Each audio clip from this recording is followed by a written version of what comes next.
ಅಲ್ವೋ? ನನ್ನ ಮಗಳು ಆಫ್ಟರ್ ಆಲ್ ಒಂದು ಹಳೆ ಪಿಕ್ಚರ್ ನ ಮೊದ್ಲಿಂದ ನೋಡೋದಕ್ ಬಿಡ್ಲಿಲ್ಲ ಅಂತ ಅಂದ್ರೆ ಆ ಟಾಕೀಸು ಊರಲ್ಲಿ ಯಾಕೋ ಇರ್ಬೇಕು?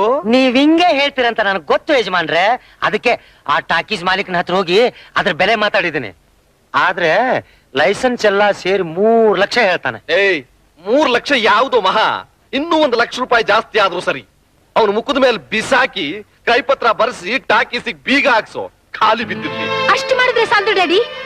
ಥಿಯೇಟರ್ ಹತ್ರ ಯಾವನೋ ಭಿಕಾರಿ ನನ್ನ ಹತ್ರ ಮರ್ಯಾದೆ ಇಲ್ಲದೆ ಮಾತಾಡ್ದ. ಅವನ್ನ ಮಾತ್ರ ಸುಮ್ನೆ ಬಿಡ್ಬಾರ್ದು. ಯಾರ ಅವನು? ಅದನ್ನು ತಿಳ್ಕೊಂಡು ಬಂದಿದ್ದೀನಿ ಯಜಮಾನ್ರೆ. ಅವನ ಹೆಸರು ಆನಂದ್ ಅಂತ. ಆ ಮಿಲಿಟರಿ ರುದ್ರಪ್ಪನ ಹತ್ರ ಕೂಲಿ ಕೆಲಸ ಮಾಡ್ಕೊಂಡಿದ್ದಾನೆ. ಕೂಲಿ ಕೆಲಸ ಮಾಡೋನ್ಗೆ ಅಷ್ಟೊಂದು ದುರಹಂಕಾರನ? ಹೌದು ಡ್ಯಾಡಿ. ಅವನ್ ನನ್ನ ಹೋಗೆಲ್ಲೇ ಅನ್ಬಿಟ್ಟ. ಏನು ಹೋಗಿಲ್ಲೇ ಅವನ್ನ? ಅಷ್ಟೇನಾ? ಇನ್ನು ಏನೇನೋ ಅಂದದ್ದೆಲ್ಲ ನನ್ನ ಕಿವಿಗೆ ಬಿತ್ತು. ಅದನ್ನೆಲ್ಲ ಕೇಳಿಸ್ಕೊಂಡು ನೀನ್ ಸುಮ್ನೆ ನಿಂತಿದ್ದೇನೋ ಬೇಕುಫಾ? ನಾನ್ ಸುಮ್ನೆ ಇರ್ತೀನ? ಅವನ ಹೆಸರು, ಕುಲ, ಗೋತ್ರ ಎಲ್ಲಾ ವಿಚಾರಿಸ್ಕೊಂಡು ಬಂದಿದ್ದೇನೆ ಯಜಮಾನ್ರೆ. ನೀವು ಅಪ್ಲೈ ಕೊಟ್ರೆ ಮನೆ ಬಾಗಿಲು ಕಾಯ್ಲಿಕ್ಕೆ ಈಗ 8 ಜನ ಇದಾರಲ್ಲ, ಅವ್ರ ಜೊತೆ ಇವನ್ಗೂ ಸಂಬಳ ಫಿಕ್ಸ್ ಮಾಡಿ ಬಾಗಿಲು ಕಾಯ್ದಕ್ಕೆ ಹಾಕ್ತೇನೆ. ಬರೀ ಬಾಗಿಲು ಕಾಯೋದಲ್ಲ, ಅವನು ನನ್ ಬೂಟ್ ಪಾಲಿಶ್ ಮಾಡ್ಬೇಕು, ನಾನ್ ಬಿಚ್ ಹಾಕಿದ್ ಬಟ್ಟೆ ಒಗಿಬೇಕು, ನಾನ್ ಊಟ ಮಾಡಿ ತಟ್ಟೆ ತೊಳಿಬೇಕು. ಗೊತ್ತಾಯ್ತಾ? ನನ್ನ ಮಗಳ ಹೇಳಿದ ಮೇಲೆ ಮುಗಿದು ಆಯ್ತು. ಅವಳೇನು ಹೇಳುದು? ಆನಂದ ಯಾವನಲೇ? ಇಲ್ಲೇ ಇದೆಯಾ? ನೀ ಕೊಟ್ಟೇಟಂತೂ ಪರಮಾನಂದ. ನಿನ್ ಹೆಸರು ಹೇಳ್ತಿದ್ರೆ ಆನಂದ, ಬೆಳಗ್ಗೆ ನಿನ್ನ ಮುಖ ನೋಡಿದ್ರೆ ಆನಂದ. ಮುಂದೆ ಹುಟ್ಟೋ ಮಕ್ಕಳಿಗೆಲ್ಲ ನಿನ್ನ ಹೆಸರೇ ಇಡಬೇಕಂತ ನನ್ನ ಡೈರಿನಲ್ಲಿ ಬರೆದಿಟ್ಕೊಂಡು ಬಿಟ್ಟಿದ್ದೀನಿ. ಒಳ್ಳೆ ಕೆಲಸ ಮಾಡಿದೆ. ಈಗೇನು ನನ್ನ ಮುಖ ನೋಡ್ಕೊಂಡು ಹೋಗಕ್ ಬಂದ್ರಾ? ಇಲ್ಲ, ನೋಡ್ಕೊಂಡು ಹೋಗ್ ಬಂದಿಲ್ಲ, ಕರ್ಕೊಂಡು ಹೋಗ್ ಬಂದಿದೀವಿ. ನೀನು ತುಂಬಾ ಅದೃಷ್ಟವಂತಪ್ಪ. ಅದಕ್ಕೆ ಅಲ್ವಾ ಇಲ್ಲಿ ಬೆವರು ಸುರಿಸ್ಕೊಂಡು ಕೆಲಸ ಮಾಡ್ತಿರೋದು. ಇನ್ಮೇಲೇನು ಹಿಂಗ್ ಬೆವರು ಸುರಿಸಿ ಮಾಡೋ ಅಂತ ಕೆಲಸನೇ ಇಲ್ಲ, ಗೊತ್ತಾ? ನಮ್ ಚಿಕ್ಕಮ್ಮವ್ರನ್ನ ಬೈದಲ್ಲ, ಅವಾಗ್ಲೇ ನಿನ್ನ ಕಷ್ಟಗಳೆಲ್ಲ ಕರಗಿ ಅದೃಷ್ಟ ಕುದುರೆ ಬಿಟ್ಟು ಜಗಳ ಆಡಿದ್ದನ್ನು ಮರೆತು ಕ್ಷಮಿಸ್ಬಿಡಿ ಅಂತ ಹೇಳಿ ಕಳಿಸಿದಾಳ.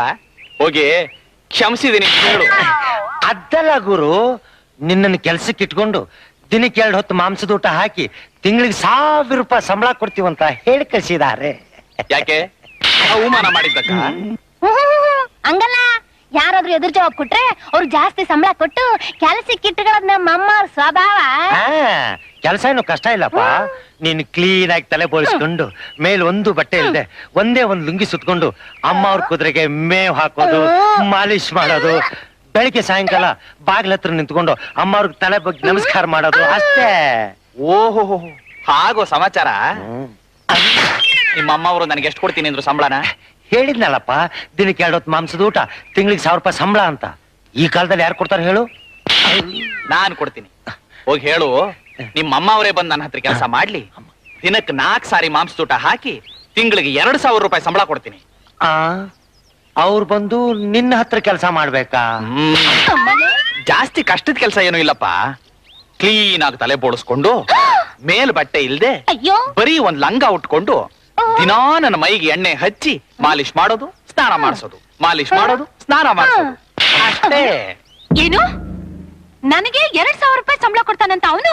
ಹೌದು ಅಮ್ಮವ್ರೆ, ನೀವೇ ತಲೆ ಬೋಳಿಸ್ಕೊಂಡು ಮೈ ಮೇಲೆ ಬಟ್ಟೆನೇ ಇಲ್ದಂಗೆ ಒಂದೇ ಒಂದ್ ಲಂಗ ಹಾಕೊಂಡು ದಿನೋನು ಮೈಗೆ ಎಣ್ಣೆ ಹಚ್ಚಿ ಮಾಲಿಶ್ ಮಾಡ್ಬೇಕಂತ. ಅಯ್ಯೋ, ಇದನ್ನೆಲ್ಲ ಯಜಮಾನ್ರಿಗೆ ಹೇಳಿದೆ ಅಮ್ಮ ಅವ್ರೆ.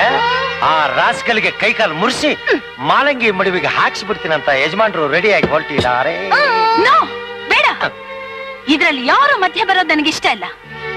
ಈಗ್ಲೇ ಹೋಗಿ ಡ್ಯಾಡಿಗೆ ಹೇಳು, ಅವನಿಗೆ ಸರಿಯಾಗಿ ಬುದ್ಧಿ ಕಲ್ಸಿ ನನ್ನ ಸೇಡ್ ನಾನೇ ತೀರ್ಸ್ಕೊತೀನಿ. ಆಯ್ತು ಅಮ್ಮ.